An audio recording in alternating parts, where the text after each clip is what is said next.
नमस्कार। दिन के बज चुके हैं 12। हम हाजिर हैं देश और दुनिया की बड़ी और अहम खबरों को लेकर। शुरुआत कर लेते हैं इस बुलेटिन की इस वक्त के टॉप हेडलाइंस के साथ। प्रधानमंत्री नरेंद्र मोदी ने इंडिया मोबाइल कांग्रेस के नवे संस्करण का किया उद्घाटन। कहा, आत्मनिर्भर भारत के विजन की ताकत से दूरसंचार क्षेत्र में सफलता की नई इबारत लिख रहा है भारत।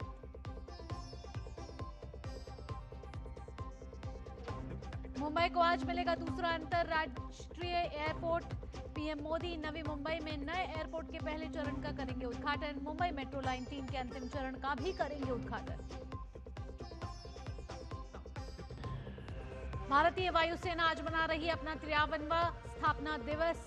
वायुसेना प्रमुख ने हिंडन एयरबेस में परेड के लिए सलामी। कहा, ऑपरेशन सिंदूर में महज 4 दिनों में शत्रु पर मिली विजय। बिहार चुनाव में सीट बंटवारे को लेकर मंथन जारी। पटना में होगी एनडीए की बैठक। दिल्ली में कांग्रेस चुनाव समिति की बैठक में उम्मीदवारों की पहली लिस्ट पर लग सकती है मोहर। और खेल की खबरों में लिंथोई चानम्बम ने जूनियर जूडो वर्ल्ड चैंपियनशिप में भारत को पहला पदक दिलाकर रचा इतिहास। 63 किलोग्राम भार वर्ग में जीता कांस्य।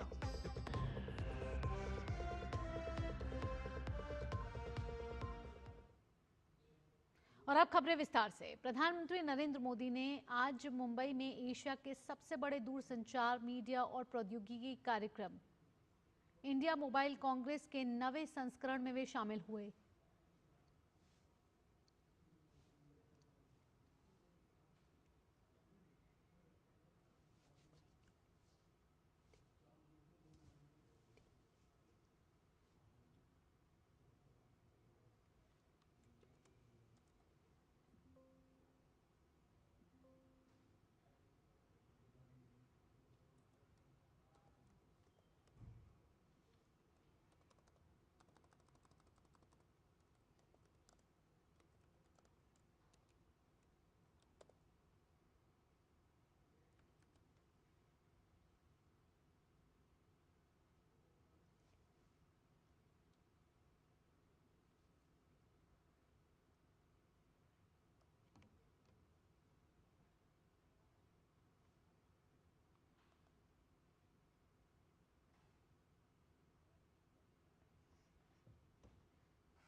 तो आपको बता दें, आज इंडिया मोबाइल कांग्रेस 2025 का उद्घाटन किया गया है और इस बार की थीम रखी गई है इनोवेट टू ट्रांसफॉर्म।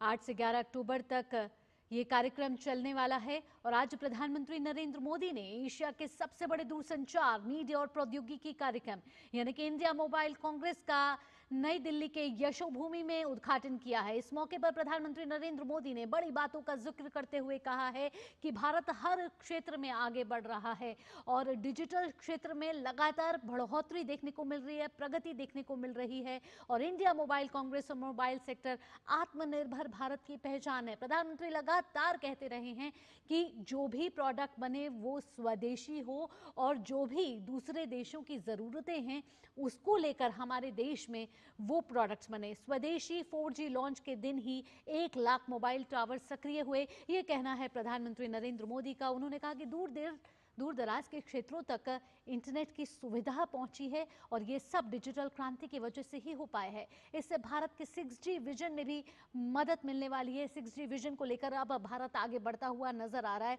हमारा नया कानून रेगुलेटर नहीं बल्कि फैसिलिटेटर है। ये कहना है प्रधानमंत्री नरेंद्र मोदी का। उन्होंने कहा है कि जिस तरीके से पुराने कानूनों में बदलाव आए हैं, उनको हटाया गया है, नए कानूनों ने जगह ली है, ये सब नए कानून फैसिलिटेटर के तौर पर काम करते हुए नजर आ रहे हैं। उन्होंने साथ ही कहा कि भारत दुनिया का दूसरा सबसे बड़ा मोबाइल बाजार है।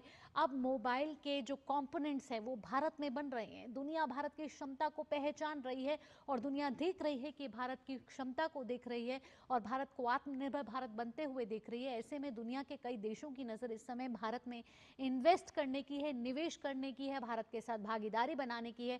आज 1 GB डेटा की कीमत 1 कप चाय से भी कम है, ये कहना है प्रधानमंत्री नरेंद्र मोदी का। इससे पहले हम दूरसंचार मंत्री ज्योतिरादित्य सिंधिया के भी भाषण को सुन रहे थे। वो भी कह रहे थे कि किस तरीके से आज जो डिजिटल क्रांति है वो कैसे ये पिछले एक दशक में लगातार प्रगति की ओर बढ़ती हुई नजर आ रही है। और आज स्टार्टअप विश्व कप का आयोजन भी जल्द भारत करने की योजना बना रहा है। प्रधानमंत्री नरेंद्र मोदी ने आज नई दिल्ली में एशिया के सबसे बड़े दूरसंचार, मीडिया और प्रौद्योगिकी कार्यक्रम इंडिया मोबाइल कांग्रेस के 9वें संस्करण का उद्घाटन किया है।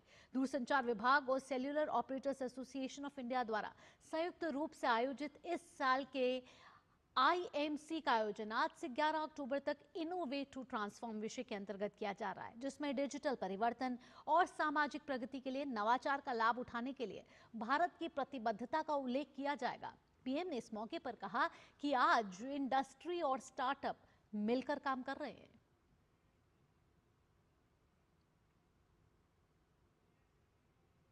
हमें देखना होगा कि ग्लोबल सप्लाई चेन में कहां रुकावटें आ रही हैं। मोबाइल, टेलीकॉम, इलेक्ट्रॉनिक्स और पूरे टेक्नोलॉजी इकोसिस्टम में जहां भी ग्लोबल बॉटलनेक्स हैं, वहां भारत के पास दुनिया को सॉल्यूशन देने का मौका है। उदाहरण के लिए हमने पहचान की सेमीकंडक्टर मैन्युफैक्चरिंग की कैपेसिटी अब कुछ गिने चुने देशों तक सीमित थी और पूरी दुनिया डाइवर्सिफिकेशन चाहती थी। आज भारत ने इस दिशा में महत्वपूर्ण कदम उठाया है।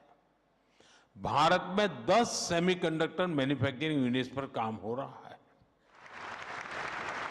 साथियों, इलेक्ट्रॉनिक्स मैन्युफैक्चरिंग में ग्लोबल कंपनियां ट्रस्टेड पार्टनर्स की तलाश कर रही हैं जो स्केल और रिलायबिलिटी दोनों में सही उतरे।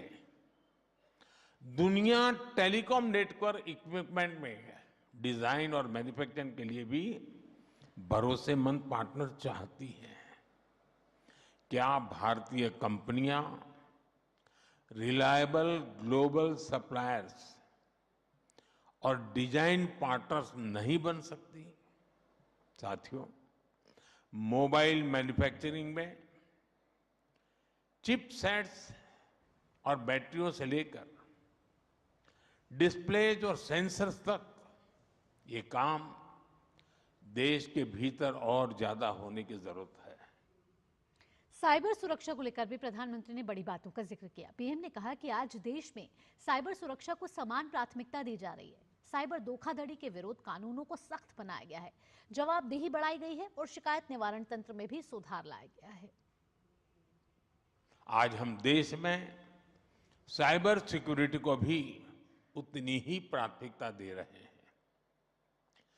साइबर फ्रॉड्स के खिलाफ कानून सख्त किए गए हैं और अकाउंटेबिलिटी भी बढ़ाई है और ग्रीवेंस रिड्रेसल के मैकेनिज्म को भी बेहतर किया गया है। इंडस्ट्री और कंज्यूमर्स दोनों को इसका बहुत बड़ा लाभ मिल रहा है। फ्रेंड्स, आज पूरा विश्व भारत के पोटेंशियल को रिकॉग्नाइज कर रहा है। दुनिया का दूसरा सबसे बड़ा टेलीकॉम मार्केट हमारे पास है। दूसरा सबसे बड़ा 5G मार्केट यहां है और मार्केट के साथ ही हमारे पास मैन पावर भी है, मोबिलिटी भी है और माइंडसेट भी है। और जब मैन पावर की बात आती है तो भारत में स्केल और स्किल दोनों एक साथ दिखाई देते हैं। आज भारत दुनिया की सबसे बड़ी युवा आबादी का देश है और ये जनरेशन बहुत बड़े लेवल पर स्किल्ड बनाई जा रही है। भारत आज दुनिया में सबसे तेजी से बढ़ती डेवलपर पॉपुलेशन वाला देश है। आज प्रधानमंत्री नरेंद्र मोदी महाराष्ट्र भी जाने वाले हैं। प्रधानमंत्री आज से महाराष्ट्र के 2 दिवसीय यात्रा पर रहेंगे। पीएम आज मुंबई में 19,650 करोड़ की लागत से निर्मित नवी मुंबई अंतर्राष्ट्रीय हवाई अड्डे के पहले चरण का उद्घाटन करेंगे। इसके अलावा वो मुंबई मेट्रो लाइन 3 के अंतिम चरण का उद्घाटन भी करेंगे। मेट्रो लाइन करीब 37,270 करोड़ रुपए की लागत से बनकर तैयार हुई है।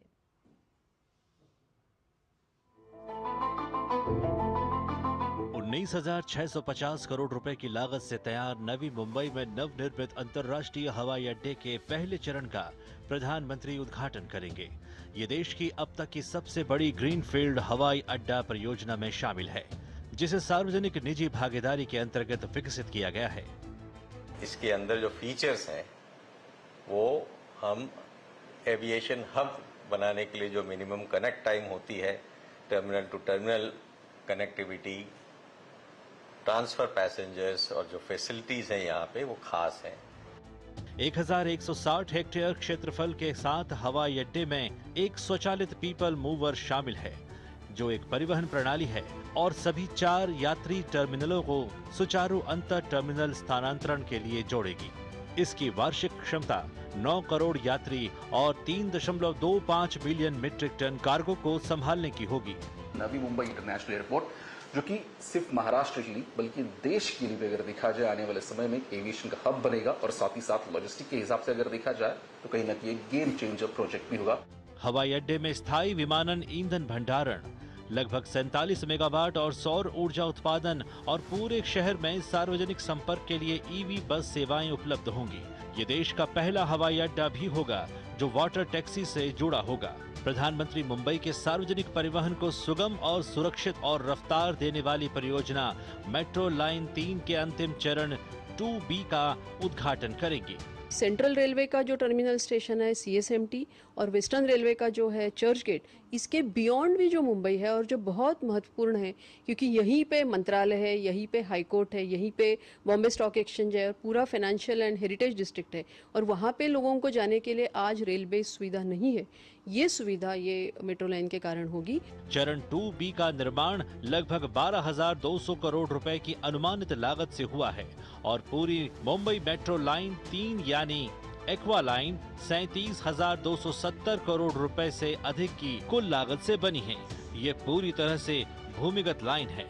कफ परेड से RJVLR तक इसकी कुल लंबाई 33.5 किलोमीटर की है, जिसमें 27 स्टेशन हैं, जो कि प्रतिदिन 13 लाख यात्रियों को सेवा प्रदान करेंगी। एक्वा लाइन की अंडरग्राउंड एक्सपेंशन महत्वपूर्ण जगहों को जोड़ रही है और साथ ही सतह के ऊपर मूल्यवान रोड स्पेस को भी बचा रही है। ये ट्रैवलिंग टाइम तो ईज कर ही रहा है, कंजेशन भी ईज कर रहा है, साथ ही पूरे मुंबई को ये अर्बन ग्रीनर फ्यूचर की तरफ ले जा रहा है। प्रधानमंत्री मोनोरेल, उपनगरीय रेलवे और बस PTO के 11 सार्वजनिक परिवहन ऑपरेटरों के लिए एकीकृत common mobility app Mumbai one का भी शुभारंभ करेंगे। वन ऐप कई सार्वजनिक परिवहन ऑपरेटरों के लिए एकीकृत मोबाइल टिकटिंग, डिजिटल लेन देन को बढ़ावा देगा। मुंबई से श्यामा और शिशिर के साथ bureau report, DD news. Navi Mumbai international airport limited के मुख्य कार्यकारी अधिकारी कैप्टन BVJK शर्मा से बात की हमारे संवाददाता शिशिर शैलाब ने। देश की आर्थिक राजधानी मुंबई को एक और अंतर्राष्ट्रीय हवाई अड्डा मिलने जा रहा है। प्रधानमंत्री नरेंद्र मोदी जो है नवी मुंबई इंटरनेशनल एयरपोर्ट का इनॉग्रेशन करेंगे और इसके साथ साथ अगर देखा जाए तो सिर्फ महाराष्ट्र नहीं बल्कि भारत को इसका किस प्रकार से फायदा होगा, इस बारे में और ज्यादा जानकारी जानता है। इस वक्त हमारे साथ है नवी मुंबई इंटरनेशनल एयरपोर्ट के CEO कैप्टन शर्मा सर। सबसे पहली बात कि कहा यह जा रहा है कि गेम चेंजर जो है एयरपोर्ट होगा ना सिर्फ मुंबई और महाराष्ट्र के लिए बल्कि भारत के लिए भी। आखिर किस प्रकार से जो है ये टर्निंग पॉइंट होगा एविएशन इंडस्ट्री के लिए खासतौर पर? जो प्रधानमंत्री जी का विजन है 2047 और विकसित भारत, विकसित महाराष्ट्र के विजन में हम बहुत खरे रूप से हम लोग उसको देखते हैं कि ये जो एयरपोर्ट है ये इंटरनेशनली जाना जाएगा, क्योंकि इसके अंदर जो फीचर्स हैं वो हम एविएशन हब बनाने के लिए जो मिनिमम कनेक्ट टाइम होती है, terminal to terminal connectivity, transfer passengers और जो फैसिलिटीज़ हैं यहाँ पे वो खास हैं। ये कितना कारीगर होगा इस पूरे इलाके के लिए कि जहां पे आपका बेहतरीन बंदरगाह भी है और एक दूसरा बड़ा एयरपोर्ट भी बनने जा रहा है? सही बोला आपने, बेहतरीन बंदरगाह है JNPT, sea to air, air to sea combination चलेगा, और जो कनेक्टिविटी अप टू दिल्ली तक है वो आगे बहुत इम्प्रूव होने वाली है यहाँ पे। और जितने भी कैशमेंट एरियाज हैं हम को प्रिफर करेंगे। जब पूना का भी आप देख रहे हो, जाने के टाइम में लोनावाला का मिसिंग लिंक बन रहा है, तो हिंजेवाड़ी वाले भी 1 घंटे में पहुंच सकते हैं। पूना की एयर कार्गो जल्दी पहुंच सकती है। फ्यूचर में आपको बुलेट ट्रेन आ रहे हैं, जो भी कॉस्टली कार्गो हैं जिनको जल्दी मूव करना है वो जल्दी पहुंच पाएंगी। फ्यूचर प्लान्स क्या होंगे, खास तौर पर इंटरनेशनल एयरलाइंस को अट्रैक्ट करने के लिए यहाँ पर, और साथ ही साथ कॉम्पिटिटिव बिजनेस के लिए? एक तरफ ने देखा कि सिंगापुर है, दूसरी तरफ दुबई और अबू धाबी जैसे एयरपोर्ट भी है जो कि काफी कड़ी टक्कर दे रहे। तो ऐसे में बात करें अगर नवी मुंबई एयरपोर्ट की, तो किस प्रकार से फ्यूचर प्लान्स जो है आपने बनाए हुए हैं इसको लेकर? देखिए, पहले मुंबई दिल्ली से आगे था, फिर मुंबई की लिमिटेशन आ गई और दिल्ली की ट्रैफिक बढ़ गई। ईस्ट वेस्ट के जो फ्लाइंग जोन में मुंबई एक नेचुरल हब है। उस हब की जो फैसिलिटीज चाहिए वो हम बनाने जा रहे हैं। खास तौर पर कनेक्टिविटी की बात करें तो नवी मुंबई इंटरनेशनल एयरपोर्ट, जो कि सिर्फ महाराष्ट्र के लिए बल्कि देश के लिए भी अगर देखा जाए आने वाले समय में एक एविएशन का हब बनेगा, और साथ ही साथ लॉजिस्टिक के हिसाब से अगर देखा जाए तो कहीं ना कहीं एक गेम चेंजर प्रोजेक्ट भी होगा, जिसकी शुरुआत जो है, जिसका शिलान्यास जो है प्रधानमंत्री ने किया था, और अब जिसकी शुरुआत स्वयं प्रधानमंत्री करेंगे। शिवशिला, DD न्यूज, नवी मुंबई। रुक रहे हैं एक छोटे से ब्रेक के लिए, जल्द हाजिर होंगे।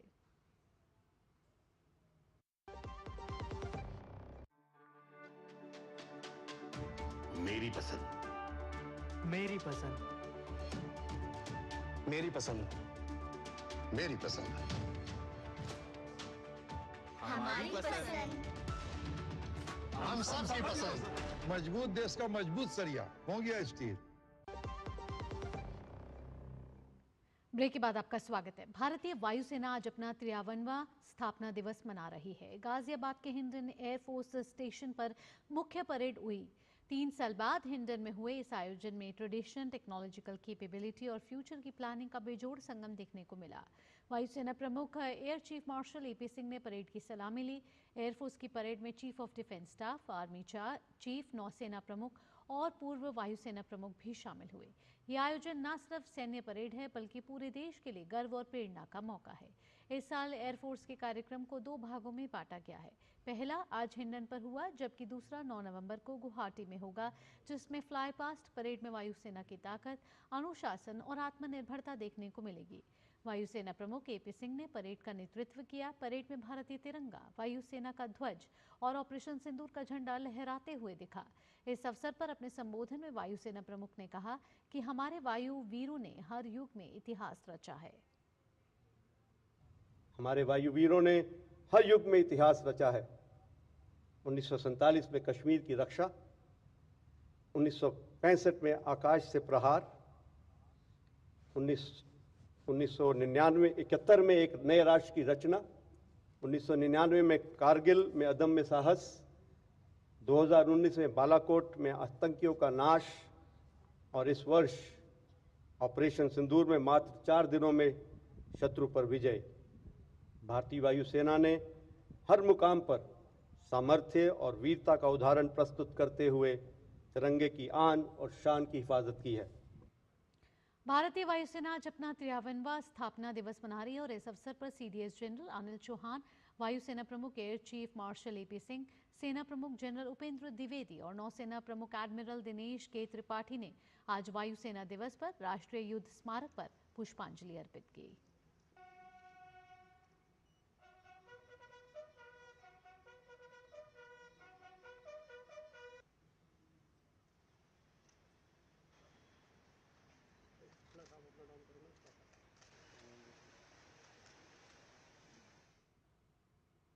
बुलेटिन में आगे बढ़ते हैं। प्रवर्तन निदेशालय ने आज विदेशी मुद्रा प्रबंधन अधिनियम यानी कि फेमा के तहत केरल और तमिलनाडु में 17 जगहों पर छापेमारी की है।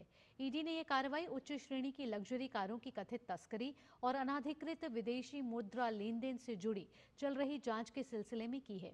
ईडी की इस कार्रवाई में फिल्म कलाकार दुलकर सलमान, पृथ्वीराज सुकुमारन और अमित चक्कलकल के घरों और प्रतिष्ठानों के साथ साथ वाहन मालिकों, ऑटोमोबाइल कार्यशालाओं और कारोबारियों की संपत्तियां शामिल हैं, जो एर्नाकुलम, त्रिशूर, कोझिकोड, मल्लपुरम, कोट्टायम और कोयम्बतूर में फैली हैं। ईडी की जांच में एक सिंडिकेट का पता चला है, जो लैंड क्रूजर, डिफेंडर और मासेराती जैसी लग्जरी कारों की अवैध आयात और पंजीकरण के लिए इंडो भूटान नेपाल मार्ग का इस्तेमाल कर रहा था।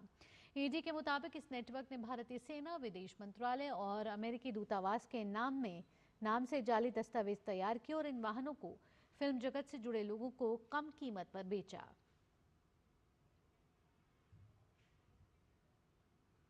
बिहार भाजपा अध्यक्ष दिलीप जायसवाल ने इंडी गठबंधन पर निशाना साधा है। उन्होंने कहा कि जनता ने इंडी गठबंधन, कांग्रेस और राजद को नकार दिया है। बिहार की जनता विकास पसंद करती है, उन्हें जंगलराज, अपहरण और नरसंहार पसंद नहीं है।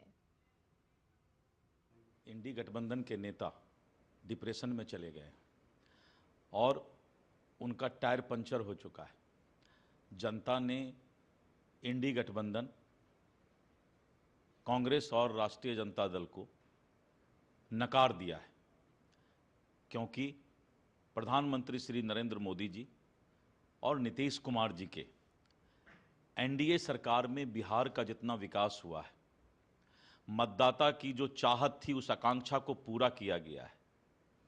तो अब कोई नाटकबाजी करके कुछ भी बोले तो नाटकबाज का तो कोई जवाब नहीं होता है। इसीलिए इतना आश्वस्त रहिए कि बिहार की जनता विकास पसंद करती है, जंगल राज, अपहरण और नरसंहार पसंद नहीं करती है। भाजपा नेता अमित मालवीय ने तेजी से बढ़ रही भारतीय अर्थव्यवस्था के आंकड़े पेश करते हुए लोकसभा में नेता प्रतिपक्ष राहुल गांधी के मृत अर्थव्यवस्था वाले बयान पर निशाना साधा है। अमित मालवीय ने एक्स पर लिखा है कि एप्पल ने भारत से 10 अरब डॉलर का निर्यात दर्ज किया है। गूगल विशाखापत्तनम में एक डेटा सेंटर स्थापित करने के लिए 10 अरब डॉलर का निवेश कर रहा है। ब्रिटेन अभी अपने अब तक के सबसे बड़े व्यापार प्रतिनिधि मंडल के साथ भारत पहुंचा है और फिर भी राहुल गांधी को लगता है कि भारत एक मृत अर्थव्यवस्था है। उन्होंने आगे कहा कि यहां केवल एक चीज मृत है, वह है उनकी विश्वसनीयता। नई दिल्ली में भारत मंडपम में ट्रैफिक इंफ्राटेक एक्सपो 2025 आयोजित किया जा रहा है।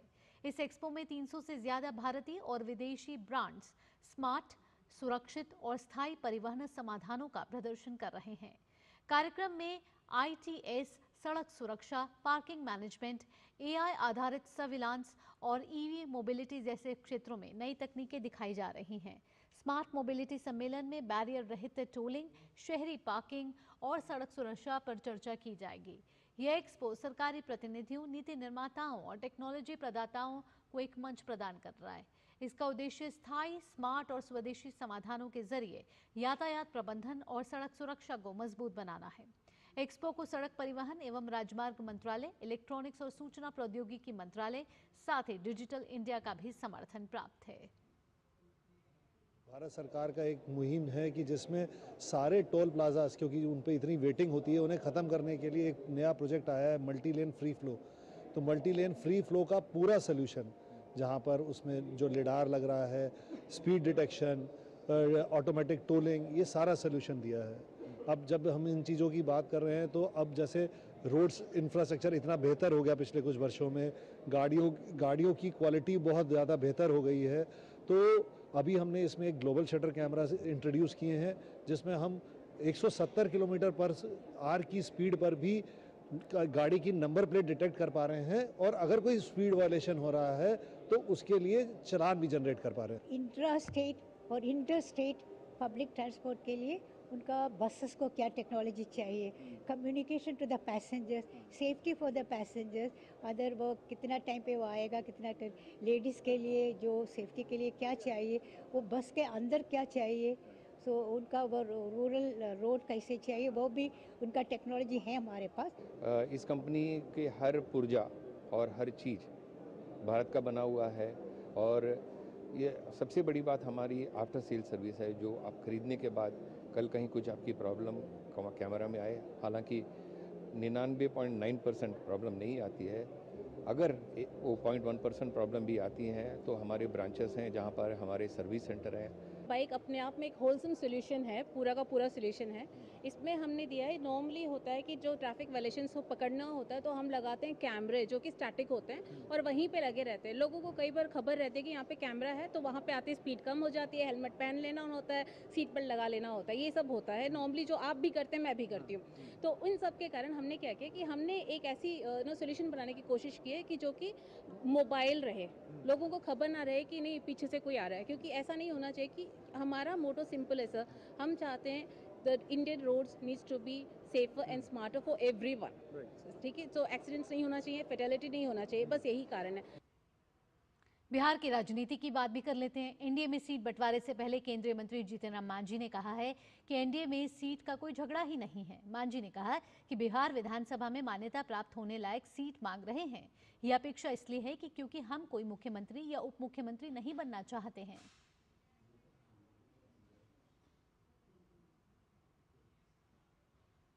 लायक सीट मांग रहे हैं कि इतना सीट मिले जिससे कि मान्यता प्राप्त हमारी हो जाए बिहार विधानसभा में।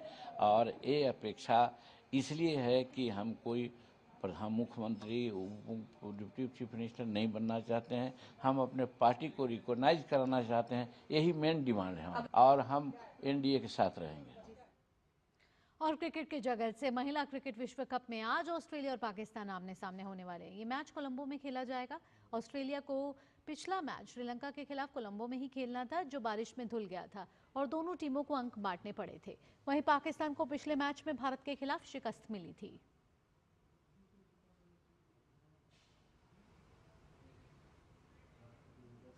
जापान की स्टार टेनिस खिलाड़ी नाओमी ओसाका ने वुहान ओपन के दूसरे दौर में जगह बना ली है। ओसाका ने शानदार वापसी करते हुए कनाडा की लेला फर्नांडीज को 4-6, 7-5, 6-3 से हराया। वहीं ब्रिटेन की एमा राडुकानो पहले दौर में एनली के खिलाफ मैच से रिटायर हो गई। राडुकानो को चक्कर आने के कारण अपने पहले दौर के मैच से हटना पड़ा। और जूडो खिलाड़ी लिथनोई चनम्बम ने इतिहास रचते हुए भारत के लिए जूडो जूनियर विश्व चैंपियनशिप में कांस्य पदक जीता है। ये प्रतियोगिता के इतिहास में भारत का पहला पदक है। 19 वर्षीय लिथनोई ने लीमा पेरू में आयोजित प्रतियोगिता में महिलाओं के 63 किलोग्राम भार वर्ग में नीदरलैंड्स की जोनी गेलेन को हराकर कांस्य पदक अपने नाम किया। महिला वनडे वर्ल्ड कप 2025 में कल खेले गए एक लो स्कोरिंग मैच में इंग्लैंड ने बांग्लादेश को 4 विकेट से हरा दिया। पहले बल्लेबाजी करते हुए बांग्लादेश की टीम 49 ओवर और 4 गेंद में 178 रन बनाकर आउट हो गई। बांग्लादेश के लिए शोभना मोस्ट्री ने 60 और राबिया खान ने 43 रन बनाए। इंग्लैंड की तरफ से सोफी एक्लेस्टन ने 3 विकेट लिए।